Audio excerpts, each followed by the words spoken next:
Gaming in 2023 had some incredible highs and some devastating lows, and I recommend you check out Kurt Indovina's yearly recap video to get a fantastic overview of the year as a whole. Of course, one of the biggest takeaways of 2023 was the high bar that its game releases set for quality. I mean, just look at how many 10 out of 10s GameSpot gave in 2023. We gave 5 games a 10 out of 10. To clarify, there have only ever been 27 10 out of 10s given during GameSpot's nearly 30-year history.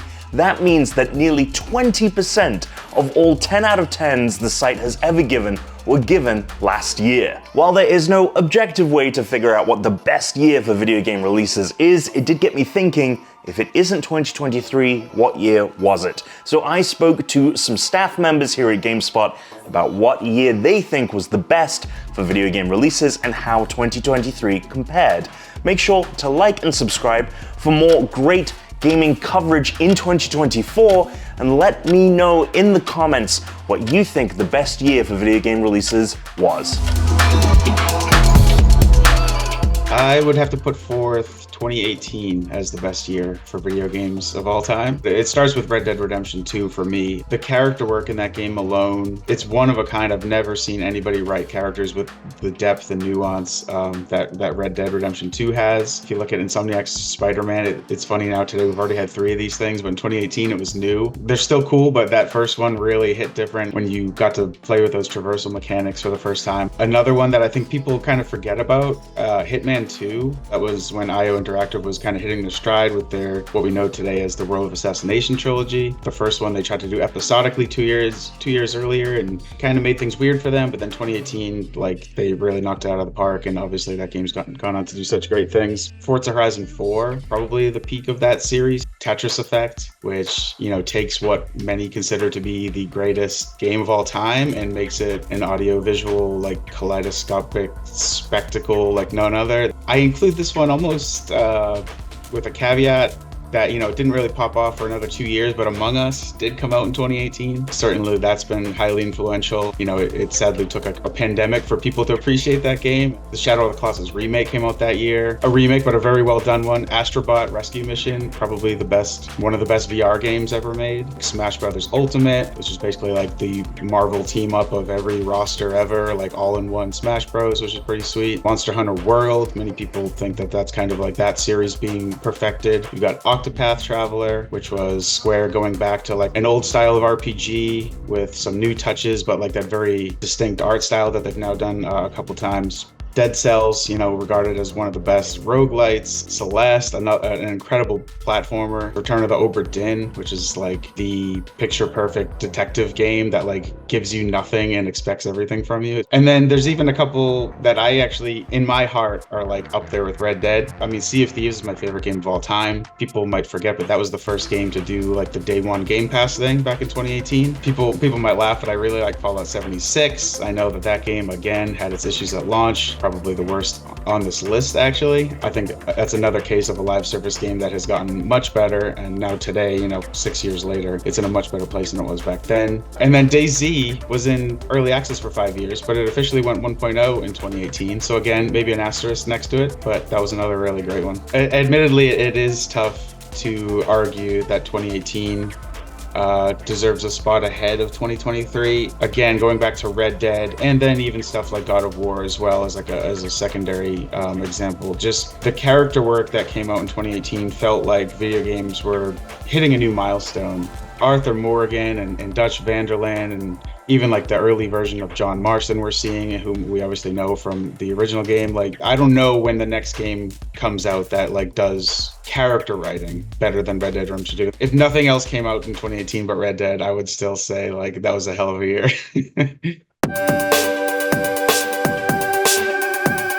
I think with 2017, as opposed to some of those retro years where, say, like Chrono Trigger came out, and that's my favorite game of all time, but there were only a few games that year that really hit that high mark, whereas 2017 had so many games that hit that high mark for me.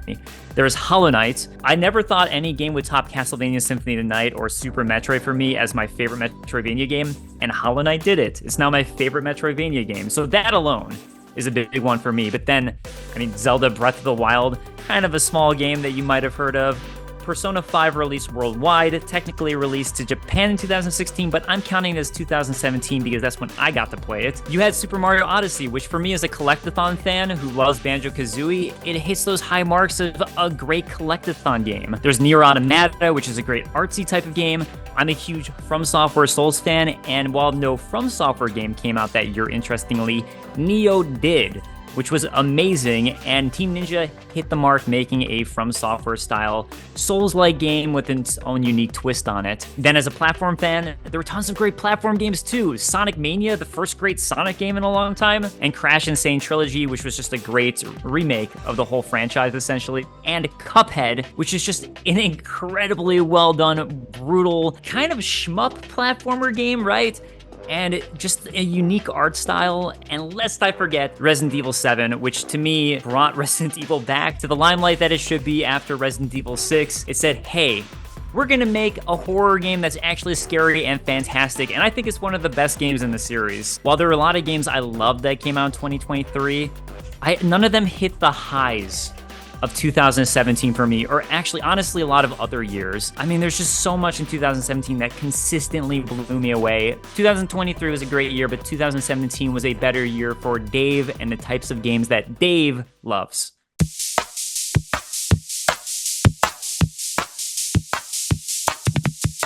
2007 is a year that in its own right had a lot of really, really good video games. You had, obviously, the Call of Duty series was around before 2007, but Call of Duty 4, I think most people would agree, is really where we kicked off sort of what we consider Call of Duty as it is today. The year we saw the original BioShock, it's the year we saw the original Mass Effect, and Assassin's Creed as well. Halo 3, kind of, the opposite. Wasn't the start of something. It was ending a trilogy that had kicked off with the beginning of the the original Xbox's lifespan. Then we have something like Portal, and this blew everyone away as part of the Orange Box. Now, obviously we got Portal 2 about 4 years after that, but that game, even today, the original Portal is considered one of the best puzzle games ever made, one of the best adventure games, whatever you want to call it. It really kind of came out of nowhere. And 2023 was really, really strong in terms of game releases, and we had quite a difficult time nailing down what our top one was going to be. But there are a lot of sequels. There are a lot of established genres, established types of games that are coming out, and some of that does come down to how risk-averse the bigger publishers have gotten. In 2007, I feel like there was a bit more optimism and there was a bit more of a desire to try to make something that was wholly unique, and that's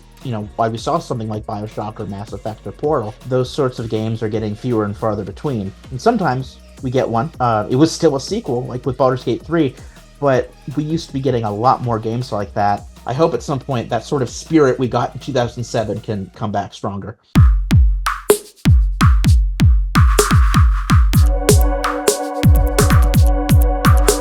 I think the year 2000 was the best year for video games, and maybe part of that is because I was 7 years old at the time, and everything is cooler when you're a 7-year-old. The Sims, which revolutionized the simulation game genre. Final Fantasy IX, which, that's my husband's favorite Final Fantasy game. We always get into a little bit of a tiff because I love 7, he loves 9, but I have major respect for 9. I think it is definitely up there in the top 3 for me. Tony Hawk's Pro Skater 2 came out. That game ruled. Perfect Dark. Majora's Mask, which is always such an impressive game when you consider the turnaround from Ocarina of Time to Majora's Mask. Conceptually, what they did with that game, how different it is from every other Zelda game that came before it and that has come since. Like, it is just such a standalone, amazing game. Baldur's Gate 2, if you can believe that, 24 years ago, Baldur's Gate 2. American McGee's Alice, which is still top emo game ever, right? Chrono Cross is a fantastic game also. That was probably the most overwhelming RPG I ever played. Also Diablo 2, which is such a weirdly formative game for me. I remember playing that game with my dad. We would have like our little LAN party is a very generous term for just the two of us. I loved the games that came out in 2023. Baldur's Gate 3 is already on my top 10 list of best games ever. But I do think that the year 2000 just had a little bit more diversity in terms of genre. If you look at the year 2000, like you still had these fantastic platformers, these fantastic shooters, RPGs. There was just a lot coming out that represented a bunch of very different categories. So I feel like there was really something for everyone, maybe more so than there was last year. Uno, dos, tres. Why do I think 1998 was the best year for video game releases? It's pretty simple. I think it's the year that kind of redefined what video games are, and also in doing so helped people understand what video games could be. Games like Metal Gear Solid pushed cinematic storytelling to a level that people never had seen before. The Legend of Zelda: Ocarina of Time, which is still regarded as one of the greatest video games of all time. It's just a who's who of video game franchises that still have as much draw today as they did back then. Baldur's Gate, Half-Life, Resident Evil 2, Xenogears, Banjo-Kazooie, Mario Party. There's so many different franchises that came out that year that still are alive and well this year, or have had a run which is legendary. I think 2023 had a lot of very, very good games. Game of the year was for GameSpot was Baldur's Gate 3, and I think that starting there, you're making a pretty compelling case for 2023 being an exceptional year for video games. However, I don't think there was anything in there that kind of redefined video games in a major way. I think the closest we come is probably Tears of the Kingdom, Legend of Zelda, and Baldur's Gate 3, but they kind of take existing ideas and concept and execute on them in a way that hasn't been done before. 1998 still stands out as the year that kind of established a framework for how video games are now. There's games in that year that people still clamor for, whether that's Parasite Eve, Rainbow Six, Marvel vs. Capcom was the year that came out. I think that there's just too many top tier franchises and too many exciting new experiences that came out in 1998 that gives it the edge over 2023. The 5 years that were listed for this video for best year for video game releases weren't the only ones submitted for this project, but I did think they cast a really wide spectrum of thought processes that go into determining what is the best year for video game releases. But let me know your favorite in the comments, and make sure to like and subscribe for more excellent gaming coverage in 2024. And let's look forward to another great year for video game releases.